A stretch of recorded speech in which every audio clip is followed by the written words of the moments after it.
마음을 채우는 가톨릭 콘서트 쉼에 오신 것을 환영합니다. 안녕하십니까? 한창원 프란치스코입니다. 안녕하세요. 김수래 멜라니아입니다. 미국의 한 유명한 작가는요, 인생에서 가장 슬픈 세 가지를 이렇게 꼽았다고 합니다. 할 수 있었는데, 해야 했는데, 해야만 했는데. 네. 그 얘기 들으니까 갑자기 막 슬퍼지는데요. 수래 씨는 그런 거 있어요? 할 수 있었는데, 해야 했는데, 해야만 했는데 그런 기억들. 후회되는 거요. 네. 생각해보니까 멀리 갈 것도 없이 점심을 조금만 먹었어야 했는데. 아쉽네요. 교수님은요? 좋은 대답이다. 근데 저는 우리 아들과 딸들 사춘기 때 너무 야단 많이 친 게 지금은 다 큰 아이들 보면서 늘 미안합니다.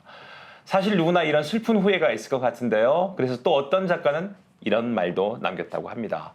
당신이 저지를 수 있는 가장 큰 실수는 실수를 할까 봐서 두려워하는 것이다. 그렇습니다. 일단 뭐든 해야 실수도 하는 거니까요. 맞습니다. 자, 내 마음속에서 간질간질 움찔움찔 속삭이는 뭔가가 있다면 한번 도전해 봐야겠습니다. 네, 이 시간 좋은 책과 함께 우리들 마음의 소리에 조금 더 귀 기울일 수 있는 용기를 주는 시간이죠. 오늘은 북 디렉터 안윤희 씨 나오셨습니다. 안녕하세요. 안녕하세요. 네, 반갑습니다.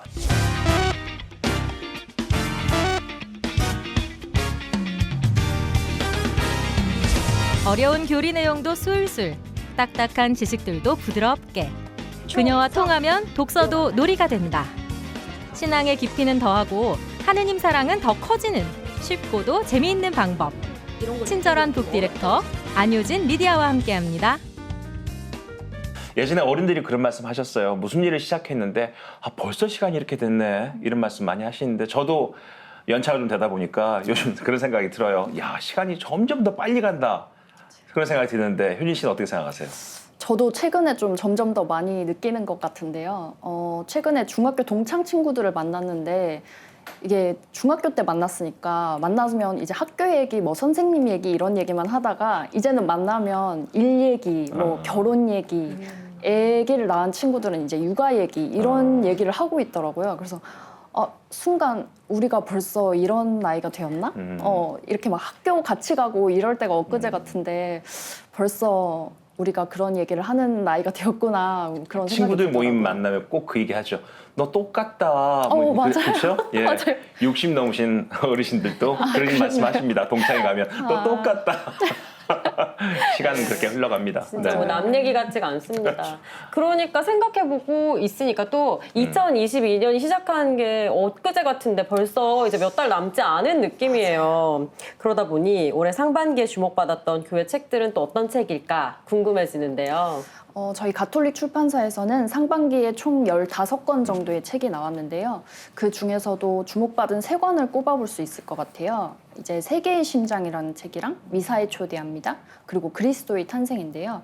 세계의 심장 같은 경우에는 그 20세기를 빛낸 신학자 발타사르의 초기작인데 이게 그 신학 세계의 단면을 되게 잘 보여주는 책이라서 신학을 공부하는 신학생분들이 많이 찾아주셨고요.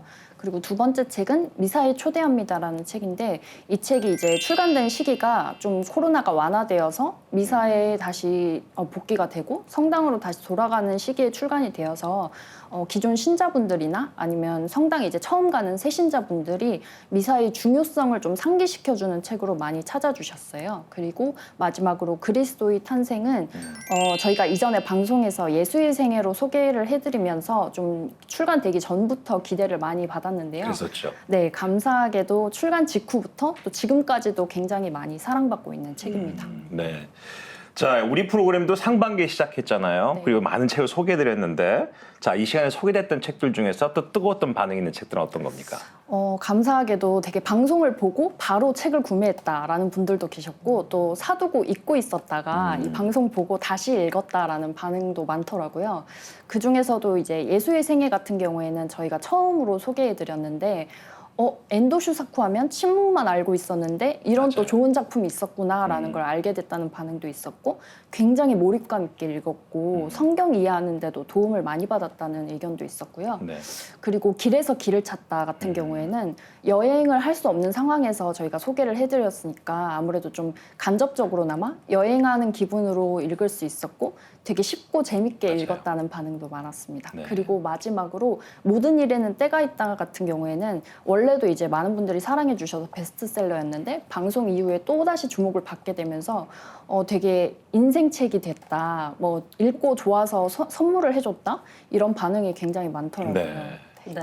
저도 사실 모든 일에는 때가 있다는 여러 친구들에게 선물을 하기도 했어요. 저희가 소개해드리고 나서 그만큼 또 재밌는 책이었습니다. 그래서 오늘 소개해드릴 책도 기대가 되는데 오늘은 어떤 책일까요? 제목만으로도 벌써 눈길을 확 끕니다. 소개해 주시죠. 오늘 제가 소개해드릴 책은 성모님과 암을 이겨내기라는 책인데요. 말씀하신 대로 제목이 굉장히 직관적이면서 또 되게 희망의 의지가 돋보이는 책인데요. 이 책은 캐서린 스튜어트라는 수녀님이 어느 날 갑자기 정말 갑자기 결장암 3기 선고를 받으시고 성모님의 생애를 되짚어보면서 암을 투병해 나가는 그런 여정을 담은 에세이입니다.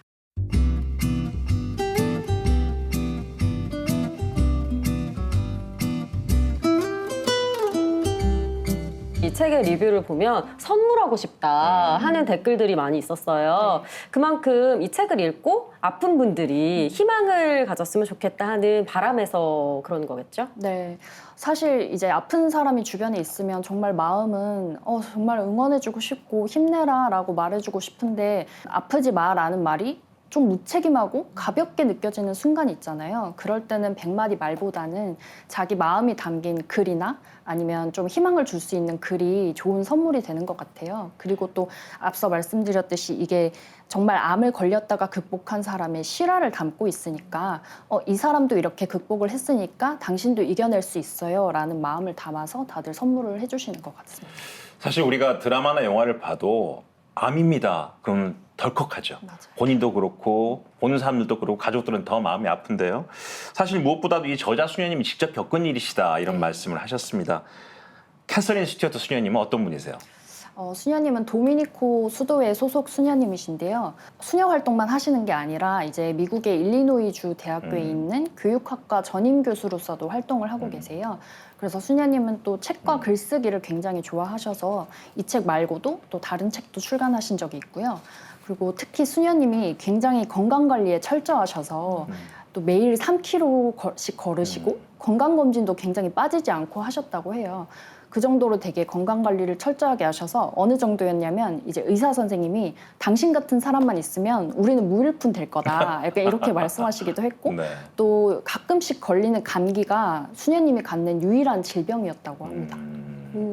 이렇게 건강한 생활을 하셨는데 병에 걸리셨다고 하니 얼마나 충격이 크셨을까요? 맞아요. 수녀님이 지금 걸리신 병이 결장암 3기라고 나오는데 네. 어떤 상태인 거예요? 결장이라는 곳이 이제 우리 몸에 대장이 있잖아요. 그 부분을 크게 두 부분으로 나누면 결장이란 그 중에 한 부분이 이제 결장인데 결장암 1, 2기 같은 경우에는 생존율이 높은 편이라고 해요. 근데 3, 4기 같은 경우에는 다른 장기로 전이됐을 가능성이 굉장히 커서 수술도 어렵고 또 생존율도 낮아서 좀 위험한 상태인데 수녀님 같은 경우에도 3기인데 림프절 일부에 전이가 돼서 네. 되게 수술도 굉장히 어려웠고 응급수술을 하지 않으면 자칫하면 이제 돌아가셨을 수도 있는 그런 심각한 상황이라고 합니다.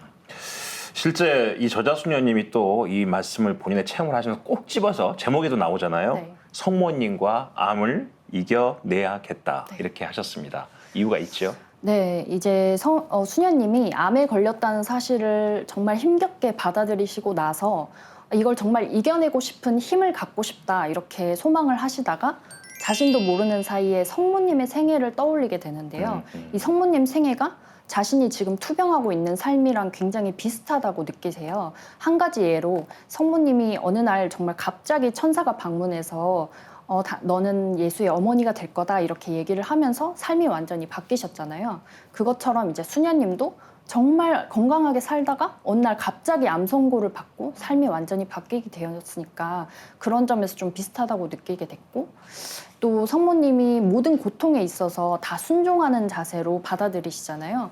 그런 것들이 성모님의 삶이 수녀님한테 있어서는 자기보다 먼저 고통과 시련을 겪은 사람이 나를 위해서 만들어 놓은 약간 모범답안 같은 느낌을 받으셨다고 해요. 그래서 이런 삶을 따라서 살아가면서 성모님 생애 하나하나 되짚어보면서 나는 투병을 해나가야겠다 이렇게 생각을 하셨다고 합니다.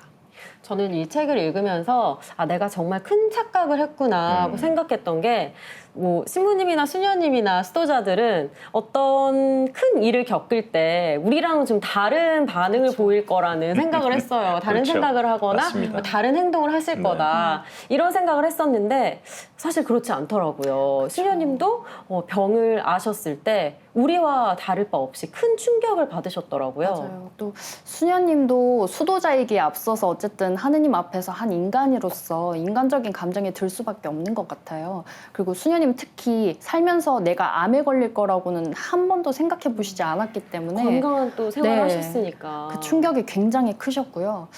다른 암 환자들과 다름없이 그 암 선고를 받으셨을 때 되게 막 우시고 절망하시고 또 암센터에 처음 들어가서는 내가 지금 여기서 뭘 하고 있지? 이런 생각이 드시면서 되게 암에 걸렸다는 사실을 끝까지 계속 부인하려고 하셨다고 해요.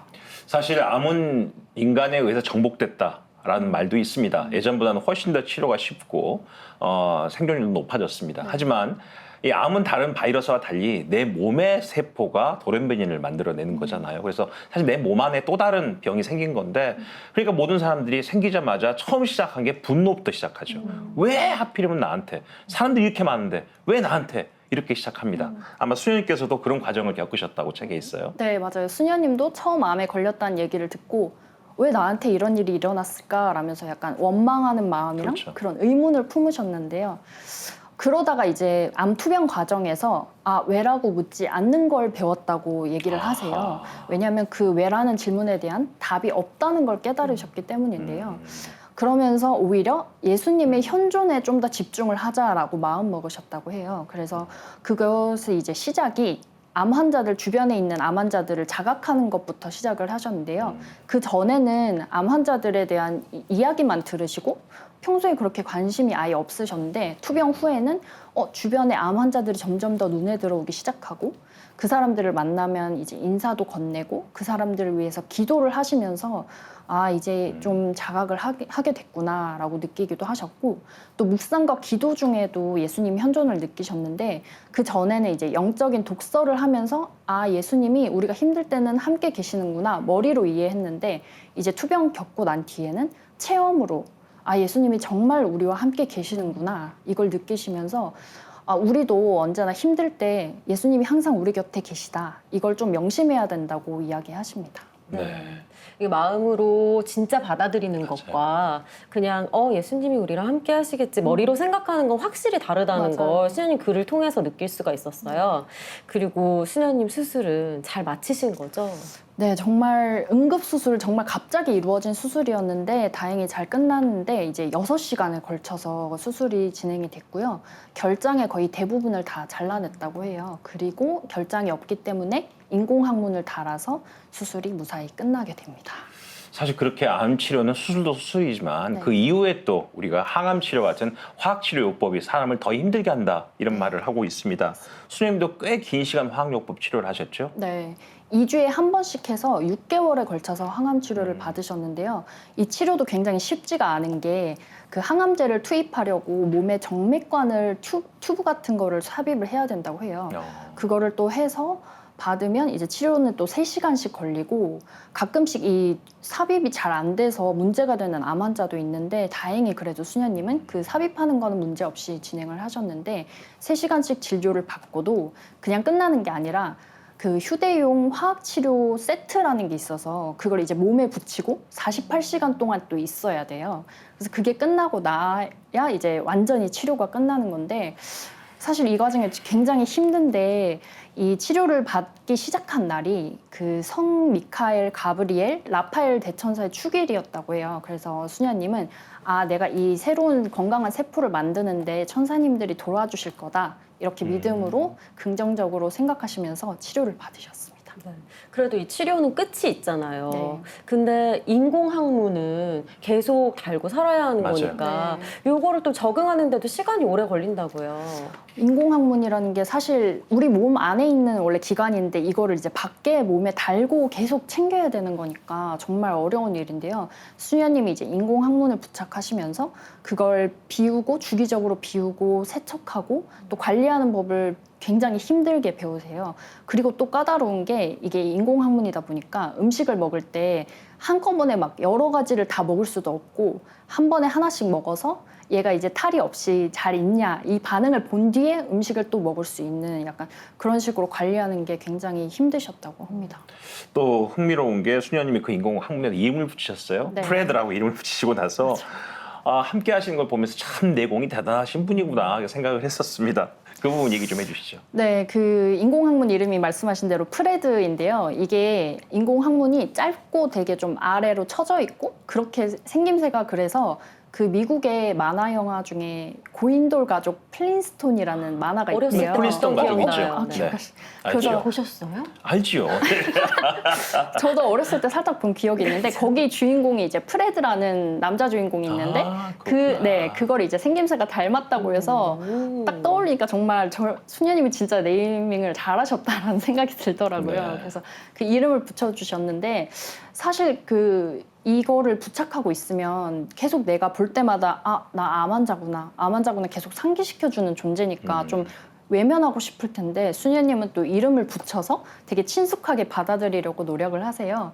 그래서 수녀님은 좀 되게 좀 특이한 게 이 인공학문이랑 친해져서 이름도 붙여줄 뿐만 아니라 계속 말을 거시고 나중에는 생일도 챙겨주세요.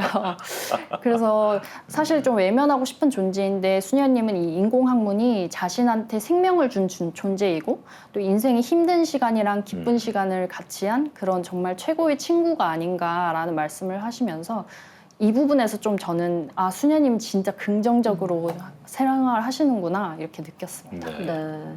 정말 우리가 즐겁게 얘기를 하고 있지만 사실 겪는 분은 정말 힘드셨을 것 같아요. 어떤 과정 하나 그냥 순순히 넘어가는 게 없었을 것 같은데 맞아요. 수녀님은 또 이 순간에도 성모님을 기억하시더라고요.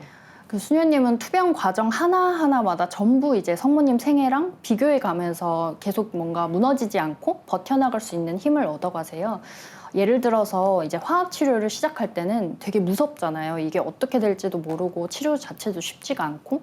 근데 이제 성모님이 출산을 앞두고 계셨을 때를 좀 생각을 하면서 성모님도 출산을 되게 앞두고 굉장히 두려움에 떠셨는데 출산의 고통을 견뎌냈기 때문에 예수님이라는 또 새로운 변화를 맞이할 수 있으셨듯이 나도 이 두려움을 참고 치료를 받고 나면 건강한 새로운 세포라는 변화를 맞이할 수 있을 거다라는 식으로 이제 버텨나가시고 또 하나는 이제 성모님이 아이를 낳기 전에 엘리사벳을 찾아뵙잖아요. 그때 이제 사실 성모님만으로는 그냥 한 명의 여인이 연약한 존재인데 용기를 내서 엘리사벳을 또 찾아가고 하느님의 현존을 좀 나누면서 출산의 그런 고통 같은 거나 두려움을 얘기하면서 이제 나누는 그런 용기를 내시니까 그런 모습을 보면서 이제 수녀님도 나도 용기를 내서 인공학문이나 이런 두렵거나 새로운 상황을 좀 받아들이고 나의 연약함이나 이런 거를 나 혼자서 이겨내려고 하지 말고 주변 사람들이랑 이야기하면서 헤쳐나가야겠다 이렇게 마음을 먹습니다. 맞습니다.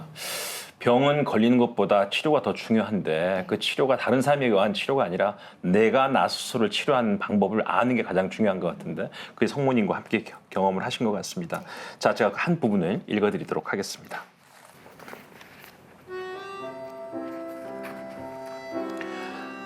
이 시기에 내가 받은 선물 중 하나가 현재를 살라는 깊은 깨달음이었다. 나는 온전히 하루를 살면서 지금에 집중할 필요를 느꼈다. 화학요법이 끝나는 마법의 날이나 마지막 화학요법 치료가 성공적일 때 받는 CT 촬영만을 기다리지 않기로 했다. 매 순간을 있는 그대로 소중히 여겨야 했다. 지금의 눈을 돌리니 내 기대치는 낮아졌고 덕분에 치료 과정에 더 큰 평화가 찾아왔다. 점점 현재를 받아들이게 되면서 좌절감은 더 줄어들었다. 성모님은 일생을 통해 예수님에게 어떻게 떠나 보내야 하는지 수없이 보여주었다. 성모님은 자신과 하느님의 관계에 대한 선입견을 떠나보내고 하느님이 제안하신 관계를 받아들였다. 성모님은 가족과 친구들을 떠나보내고 베들레헴으로 가서 예수님을 낳았고 예수님에게 출생 이야기를 들려줌으로써 떠나보내기 위해 필요한 가치들을 몸소 보여주었다. 잃어버린 예수님을 찾아 나선 성모님은 예수님에 대한 선입견을 떠나보내고 예수님에 대한 새로운 정의를 받아들였다.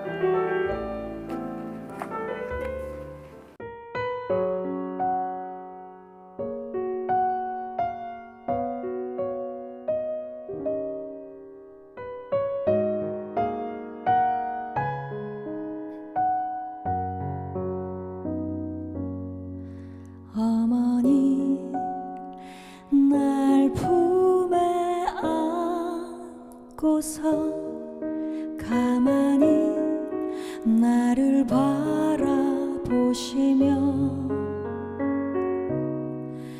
은총이 가득한 두 손을 모아 기도해 주시네.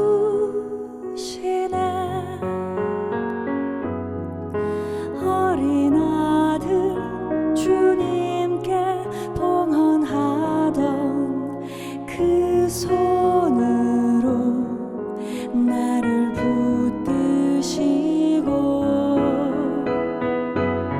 나의 소망 나보다 간절하게 정성 다해 기도하시네. 어머니 날 품에 안고서 가만히 나를 바라보시며 은총이 가득한 두 손을 모아 기도해 주시네.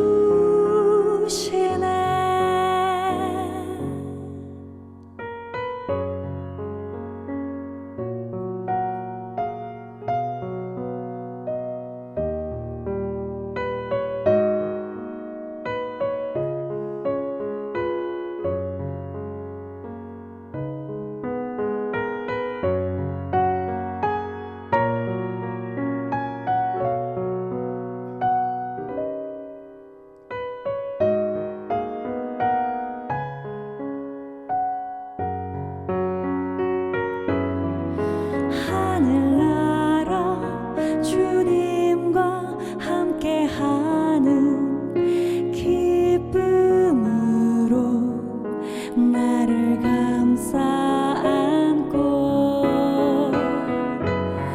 마지막 날 당신과 함께라고 마음 다해 약속하시네. 어머니 날 품에 안고서 가만히 나를 바라보시며 은총이 가득한 두 손을 모아 기도해 주시네.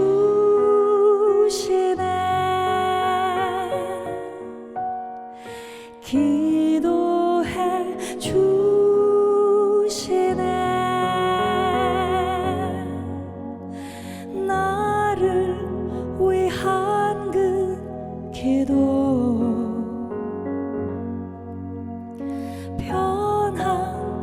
변함없는 그 사랑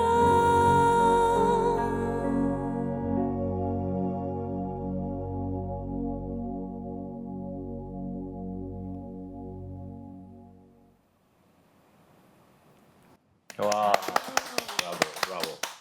와, 역시 김연기 라파엘라 사연입니다. 오랜만이에요. 안녕하세요. 네, 안녕하세요. 반갑습니다. 네, 저희가 오늘 성모님과 암을 이겨내기 함께 얘기를 나누고 있는데 연기 씨도 주변에 이렇게 아픈 분들이 계셨을 것 같아요. 지금 아프신 분도 계실 수도 있고요. 이런 분들에게 어떤 말이 위로가 될까요? 사실 위로가 너무 어려운 일인 것 같아요. 제가 겪지 않은 일을 어떻게 말씀드리는 게 좋을까 저도 고민이 많이 되는데 저는 오히려 그 병과 싸우는 분에게 위로를 받은 적이 있어요.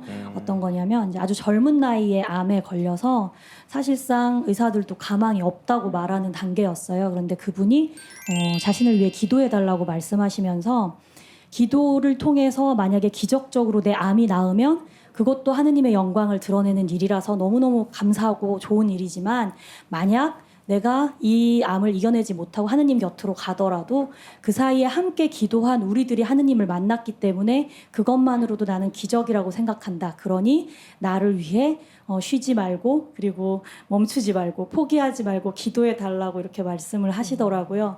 아, 이 사람을 통해 또 하느님이 하시는 일이 있구나. 이걸 깨달으면서 제가 오히려 위로를 받았거든요. 그래서 그 다음부터는 저도 이제 아픈 분들을 만나면 뭐 제가 감히 뭐라고 말씀드릴 수는 없지만 이분을 통해 하느님이 이루시려는 그 일을 우리가 깨닫게 해주세요. 우리가 만나게 해주세요라고 기도를 합니다. 이게 그분들에게 위로가 됐으면 좋겠어요. 네, 말씀하신 것처럼 우리가 살면서 늘 아프고 힘들 때마다 믿음이 있다는 것 때문에 위로를 많이 받습니다. 네. 연기 씨는 살면서 언제 성모님이 내 옆에 있다, 그래서 난 참 위로가 된다 이런 생각할 때가 언제입니까? 성모님이 이제 저를 위해 기도해 주신다는 거를 사실 잘 체험을 못 하다가 그런 이제 제가 교리를 받을 때 이제 세례를 받기 위해서 교리를 받을 때 내가 묵주기도를 다 못하고 자면 뭐 천사들이 같이 해주고 뭐 이런 얘기를 막 하잖아요. 근데 성모님은 너의 묵주화를 다 기억하고 계신다. 너는 잊었더라도 성모님은 다 기억하신다라는 말씀을 들었거든요. 그래서 지금도 이제 묵주기도를 할 때마다 이 성모님 이걸 다 기억하시겠구나. 그리고 같이 옆에서 하시겠구나라는 생각을 하고 그래서 나를 위해 더 간절히 기도해 주시겠지라는 생각이 저에게 되게 큰 위로가 됩니다. 네. 아이고, 책만큼 또 감동을 주는 말씀이네요. 그러게요. 네. 김연기 씨의 무대는 끝에 또 함께 하실 수 있으니까요. 끝까지 함께 해주세요. 고맙습니다. 고맙습니다. 건강을 잃게 된 후에 가장 힘든 점이 뭐냐면 다시 원래 일상으로 돌아갈 수 없다는 게 가장 사람들 힘들게 하잖아요. 근데 또 저자의 수연님께서는 평상시에 또 그렇게 일이 많으시고 아주 바쁘게 사셨던 분이라고 하는데 어떠셨겠어요? 수녀님이 좀 소위 말하는 핵인싸셔가지고 네. 정말 여기저기 활동을 많이 하셨는데 이제 치료를 받고 난 이후에는 아무래도 일상이 모든 진료나 이런 화학요법 치료에 맞춰져서 발목이 붙잡혀서 이제 아무것도 하실 수 없게 된 거예요. 포기하실 것도 굉장히 많았고 그래서 원래 교수로서 강의를 하셨는데 그것도 휴강을 해야 했고 또 친구들 이제 만남이나 생일 파티 같은 이런 약속도 다 포기를 하셔야 했습니다. 그마저도 이제 치료 같은 거라도 좀 제때 받을 수 있으면 그래도 괜찮은데 이게 몸에 또 백혈구 수치가 너무 낮으면 화학요법 치료를 받을 수가 없다고 해요. 맞아요. 네. 그래서 그걸 또 마냥 기다려야 해서 일상으로 돌아가는 그 시간이 점점 더 멀어지게 돼요. 그래서 좀 힘든 시간을 겪으셨는데 그럼에도 이제 수녀님은 이 기다리는 시간을 좀 더 다른 시선으로 바라봐야겠다라고 생각을 하세요. 그래서 이제 다르게 바라보신 게 이 기다림의 시간이 그냥 나에게 마음대로 쓸 수 있는 휴식의 시간이라고 생각하자라는 식으로 이제 긍정적으로 좀 바라보시려고 하고 그러면서 이제 이렇게 말씀하시는 게 나는 불행 중에도 한 줄기 희망을 찾았다. 그러면서 이제 불행이 있어도 그 중에서도 희망을 찾으면 그래도 좀 버텨나갈 힘이 된다라고 말씀을 하십니다. 근데 이 핵인싸들이 또 마음이 아픈 게 정이 많거든요. 그래서 함께 투병을 하는 사람들 사이에서도 막 정이 빨리 든단 말이에요. 근데 투병을 하다가 모두가 나았으면 좋겠지만 다 그렇진 않잖아요. 또 맞아요. 하나둘씩 먼저 세상을 떠나는 사람들이 생기면 그 부분이 참 고통스럽다던데 수녀님도 이런 일을 겪으셨더라고요. 네, 이제 수녀님이 그 계시던 병원에 이런 같은 다양한 암에 걸려서 화학요법 치료를 받는 환자들 7명이 있었는데 이 수녀님을 포함해서 이 7분을 화학소녀라고 부르면서 이제 같이 의지하는 약간 공동체 느낌을 만들어요. 그래서 혈액 수치가 낮아지면 같이 울고 위로해주고 또 올라가면 또 같이 기뻐해주고 이러면서 서로 의지하면서 지내는데 다 나아서 돌아가면 참 좋을 텐데 안타깝게도 이제 그 7분 중에 5분이 세상을 다 떠나게 되세요. 네, 그래서 수녀님과 다른 환자 한 분만 남게 되는데요. 수녀님이 이 상황에서 굉장히 힘들어 하시면서 아, 이게 인간이 정말 나약한 존재구나 라는 생각도 들지만 그래도 이제 믿음으로 아, 다 뜻이 있고 뭔가 계획이 있다라는 식으로 좀 긍정적으로 생각하려고 하십니다. 수녀님께서 책을 보면 이 투병 생활 동안 부활도 체험하셨다고 돼 있습니다. 이거 어떤 내용이죠? 수녀님이 이제 살아가면서 정말 부활을 여러 번 경험했다고 말씀을 하시는데요. 그 중에 이제 첫 번째 순간은 학교로 다시 돌아가셨을 때 느끼셨다고 해요. 이제 원래 강의를 하시던 학교에 다시 돌아갈 수 있다는 것 자체만으로도 굉장히 기쁘신데, 그럼요. 네, 돌아갔을 때 학생들이랑 선생님들이랑 전부 다 자기를 반겨주고 또 자신을 위해서 기도해주는 그 순간이 굉장히 기쁘셨다고 해요. 그리고 또 두 번째 순간은 화학치료가 끝난 순간인데요. 이게 화학치료가 끝나도 끝난 게 아니라 이게 치료가 효과가 있었는지를 알려면 또 혈액 검사를 해서 3개월을 기다려야 하는데 그래. 3개월 뒤에 검사 결과가 나왔는데 암세포가 정말 극소수로 줄어있다는 정말 기쁜 소식을 듣게 되세요. 그래서 그때도 부활의 순간이라고 느끼시고 마지막으로 꼽아주신 순간이 가장 위대한 부활의 순간이라고 말씀하시는데 그 순간이 뭐냐면 새로운 직장에서 일하게 된 순간인데요. 이게 뭐가 다른가? 이렇게 느끼실 수 있는데 다른 이유가 뭐냐면 바로 그 직장에서 일하게 된 첫날이 그 첫날에 1년 전에 수녀님이 수술을 받으신 날이었던 거예요. 그때는 이제 생사를 오가면서 수술을 받으셨는데 지금은 다시 새로운 직장에서 학생들을 가르칠 수 있고 또 온라인 수업 같은 새로운 환경에서 적응하면서 한 단계 성장한 수녀님 자신을 발견하면서 아, 이 순간 정말 위대한 부활의 순간이다라고 느끼셨다고 합니다.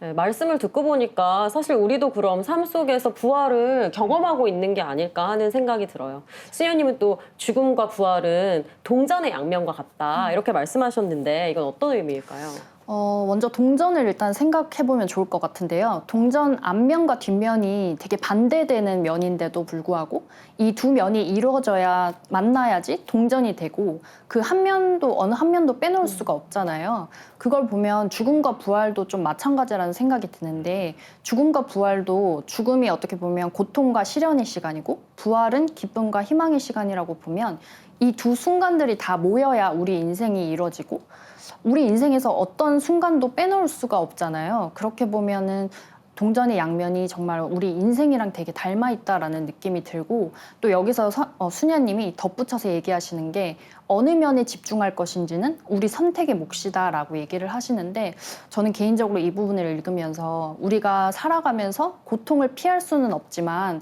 힘든 일을 겪을 때마다 그래도 우리한테는 긍정적인 면이 있고 희망이 있다라는 걸 좀 더 초점을 두면 이 어려운 시간을 극복해낼 수 있지 않을까라는 생각이 들었어요. 네, 항상 우리가 책에 대한 이야기가 다 보면 이 부분에서 베드로 신부님은 이 책을 어떻게 읽으셨을까 궁금해집니다. 자, 심심책방으로 함께 가보시죠.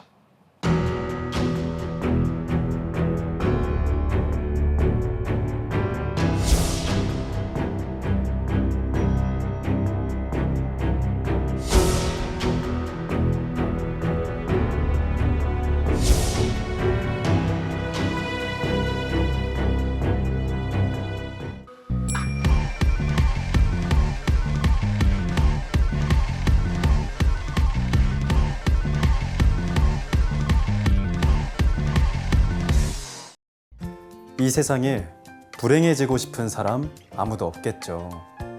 때문에 우리는 늘 행복을 꿈꾸며 불행은 가능한 멀어지길 바랍니다. 물론 그렇게 된다면 정말 좋겠지만 삶은 결코 녹록지 않습니다.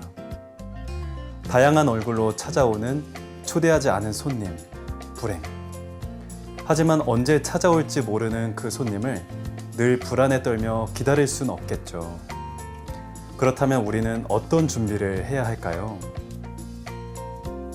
성모님과 암을 이겨내기. 제목부터 의미심장한 이 책은 도미니코회 소속 미국의 캐서린 스튜어트 수녀님의 실화를 바탕으로 쓴 인내와 희망의 이야기인데요. 많은 분들이 과연 수도자인 수녀님은 암이라는 불행 앞에서 어떻게 할까를 가장 궁금하게 여길 것 같습니다. 저 역시도 그랬고요. 엄청난 불행 역시 하느님의 선물이라 여기며 담담하게 받아들이실까? 아니면 어떤 놀라운 기적이 일어나서 세상을 깜짝 놀라게 할까? 등등 말이죠. 하지만 책을 읽다 보면 맨 처음의 기대는 산산이 부서지고 맙니다. 책 속에 암투병 생활은 수도자조차 하느님의 존재와 활동에 대해 의심하게 하는구나 싶은 내용들이 나오는데요. 개개인을 향한 하느님의 계획, 그분의 섭리조차 공허한 메아리처럼 다가오게 만드는 엄청난 불행 앞에서 수녀님은 너무도 인간적인 모습으로 좌절합니다. 잘 이겨내고 있지? 하느님은 너를 위한 큰 계획을 갖고 계셔. 이와 같이 신앙인을 향한 위로와 격려조차 자신에게는 몹시 화가 나는 말들이었다고 수녀님은 회고하셨는데요. 어쩌면 감당할 수 없는 불행 앞에서 자신을 간신히 일으켜 세울 수 있는 힘은 자신뿐이 아닐까 싶기도 합니다. 수녀님 역시 좌절과 고통 끝에 이렇게 스스로에게 묻습니다. 암 여정에서 나의 사명은 무엇이었을까? 그리고 결국 자신의 사명은 현재를 받아들이라는 것임을 깨달았다고 하죠.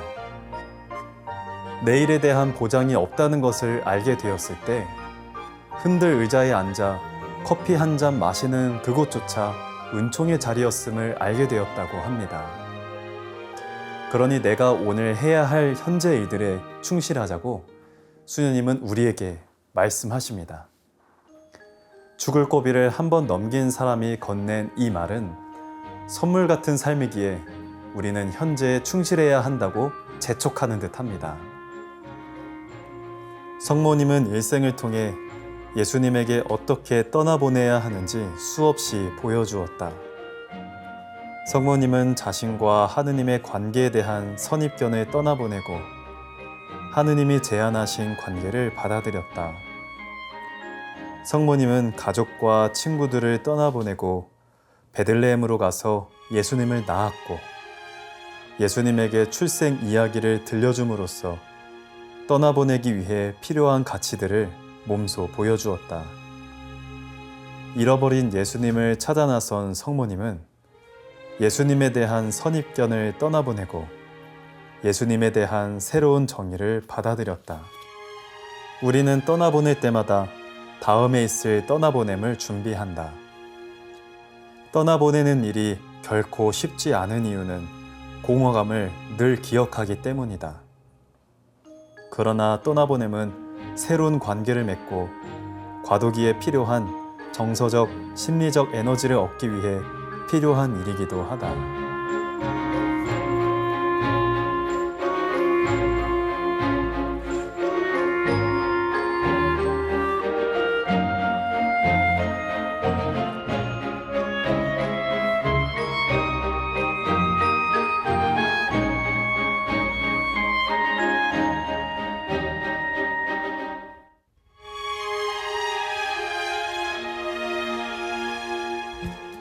투병 생활로 인해 극도의 고통을 겪느라 신앙마저 무의미하게 다가오는 이들이 많으실 것 같습니다.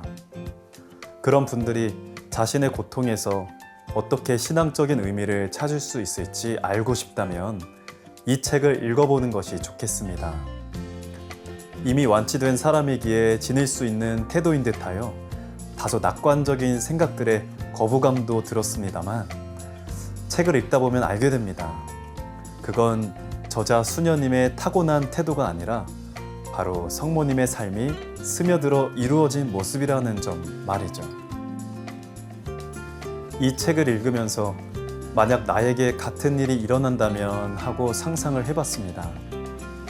물론 상상과 현실은 하늘과 땅 차이겠지만 그래도 언젠가 찾아올 불행이라는 손님을 어떻게 맞아야 할지, 그 당시에는 잠시 잊을 수도 있겠지만 그래도 그 어떤 순간에도 우리에겐 하느님이라는 좋은 위로자가 있다는 사실에 마음이 조금은 편해집니다. 베드로의 심심 책방, 다음 시간에도 문 활짝 열고 기다리고 있겠습니다.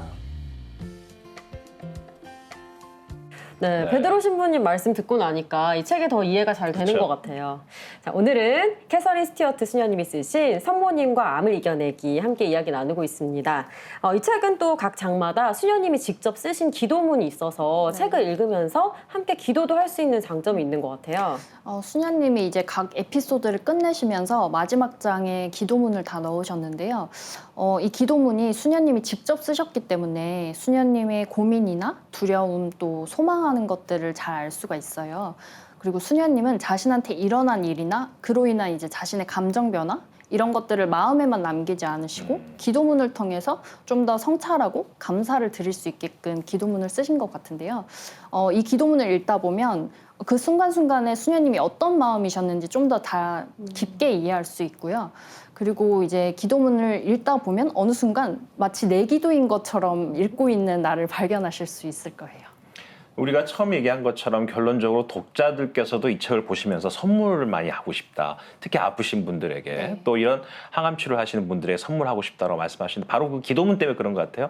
그 기도를 함께 하면서 묵상할 수 있는 경험이 더 많은 도움이 되지 않겠습니까? 네, 맞아요. 기도문도 그렇고 또 본문 내용 중에도 곳곳에도 성찰하거나 묵상할 수 있는 부분이 많아서 그냥 한 번에 이렇게 쭉 읽으시기보다는 군데군데 이제 묵상할 수 있는 주제가 있다면 멈춰서 한번 좀 더 생각해 보시고 읽어보시고 마지막에 기도문으로 끝내시면은 정말 좋을 것 같습니다. 네.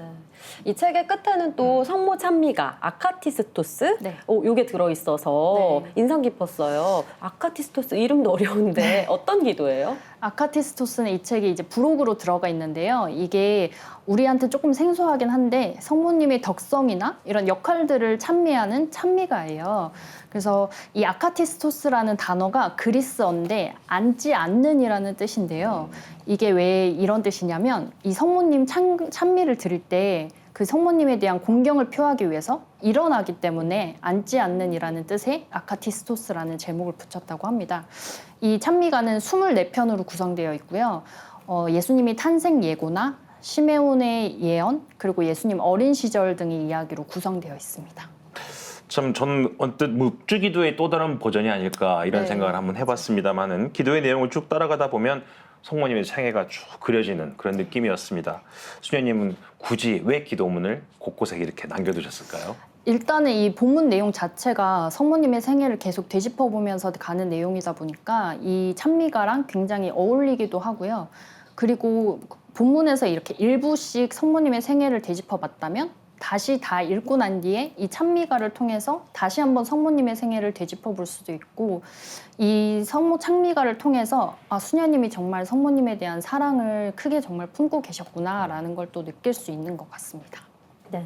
사실 우리가 이렇게 인생을 살다 보면은 꼭 암이 아니어도 큰 병이 아니어도 더 큰 시련이 올 때가 있잖아요. 맞아요. 네. 그래서 이 책은 이렇게 몸이 아프신 분들은 물론이고 절망에 빠진 분들에게도 큰 힘이 되지 않을까 싶어요. 네, 맞아요. 이 책이 그냥 단순하게 보면 암에 걸린 수녀님의 투병 여정기로도 볼 수 있지만 좀 더 크게 보면 인생에서 정말 큰 위기를 맞은 사람이 모든 어려움을 다 견뎌내고 결국에는 극복하는 그런 얘기로도 볼 수가 있잖아요. 그런 점에서 이제 삶에서 좀 위기를 맞은 분들이 이 책을 보면서 믿음을 좀 더 굳건히 하고 또 희망이나 의지를 좀 더 살릴 수 있는 그런 책으로 읽어봐 주시면 좋을 것 같아요. 네, 북디렉터 안조진 씨 오늘도 좋은 책 소개해 주셔서 대단히 감사합니다. 고맙습니다. 고맙습니다. 자, 오늘 함께 나눈 이 책을 덮고 표지를 보니까 새삼스럽게 이 문구가 눈에 들어오더라고요. 당신처럼 겸허히, 당신처럼 담대하게. 오늘부터 제 신조로 삼아야겠어요. 네. 옛말에 호랑이에게 잡혀가도 정신만 차리면 살 수 있다 이런 말도 있는데요. 아무리 큰 고난이라도 정신 바짝 차리면 이겨낼 수 있습니다. 게다가 또 우리 곁에는 늘 든든한 응원군이 계시잖아요. 겸허하게, 담대하게 마음 먹자고요. 네. 끝으로 김슬애 아나운서가 읽어드립니다. 성모님과 암을 이겨내기 한 구절과 김연기 라파엘라의 노래 전해드립니다. 오늘도 함께해 주신 여러분들 고맙습니다. 고맙습니다.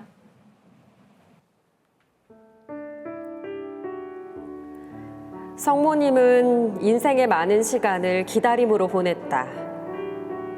성모님은 9달 동안 예수님이 태어나길 기다렸다. 그 9달을 기다리는 동안 성모님은 예수님을 먹이고 키우고 지키고 보호했다. 성모님은 자신 안에서 예수님이 잘 자라고 있음을 잘 알고 있었다. 성모님은 엘리사벳과 함께 요한 세례자가 태어나길 기다리기도 했다. 성모님과 요셉 성인이 집으로 돌아오는 길에 예수님을 잃어버렸을 때 성모님은 자신에게 의탁된 사람을 잃어버린 사실에 당황하며 불안한 심정으로 예수님을 기다렸다. 예수님을 찾을 수도 붙잡을 수도 없었던 성모님은 공허함 속에서 기다릴 뿐이었다. 암 환자와 암 경험자로서 우리는 기다린다. 수술에서 회복되어 화학요법 치료나 방사선 치료를 시작하기를 기다리고 혈액 검사와 CT 촬영 결과가 좋기를 숨죽이며 기다린다. 머리카락이 다시 자라고 머리숱이 정상으로 돌아오길 기다리고 몸무게가 회복되길 기다린다. 약물 부작용이 진정되거나 적어도 줄어들기를 기다린다. 옛 자아의 죽음을 슬퍼하면서 새로운 자아가 태어나길 기다린다. 다른 암 환자들과 함께 기다린다. 성모님과 함께 기다린다.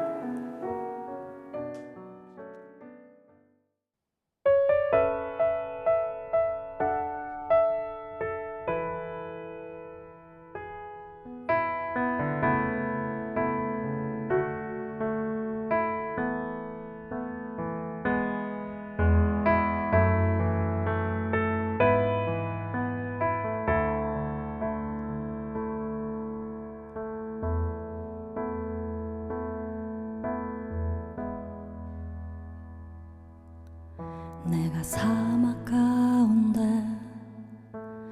홀로 있을 때 내가 광야 속에서 길을 잃어도 나의 슬픈 영혼이 다시 기쁨을 얻고 내가 평화 가운데 있는 이유는 우린 어려움 속에서도 희망을 잃지 않고 주님 마음과 주님 생각을 간직하면서 살지. 우리 마음속 가득 나의 마음속 가득 주님의 평화 넘치네.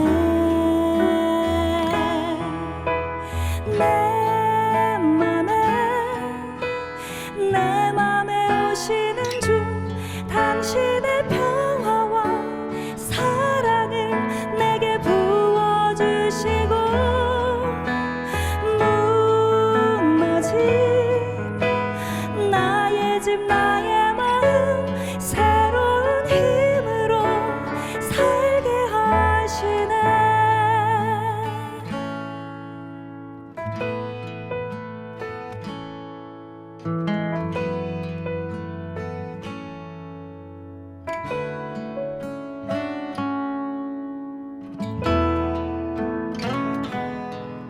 우린 어려움 속에서도 희망을 잃지 않고 주님 마음과 주님 생각을 간직하면서 살지.